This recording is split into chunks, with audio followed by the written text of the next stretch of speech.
আসসালামু আলাইকুম প্রিয় বন্ধুরা। চলে গেলাম দৌলতুল বাহরাইন ব্রিজ নাম্বার 3। সেখান থেকে 16 কিলোমিটার রানিং হবে। অনেক লোক এখানে 8টা থেকে রানিং, সবাই যার যার প্রস্তুতি নিচ্ছে।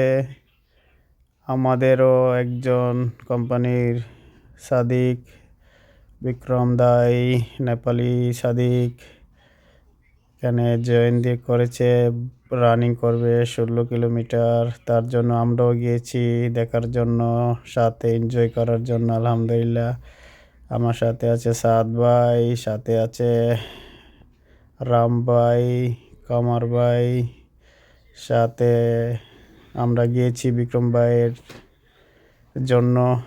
অনেক সুন্দর একটি মুহূর্ত আমরা পার করছি, খুব আনন্দ, খুব মজা করলাম সবাই মিলে। ইনশাল্লাহ সবাই দোয়া করবেন, আর সবার জন্য দোয়া করবেন, সবাই যেন সুস্থ মতে রানিংটি করতে পারে ইনশাআল্লাহ।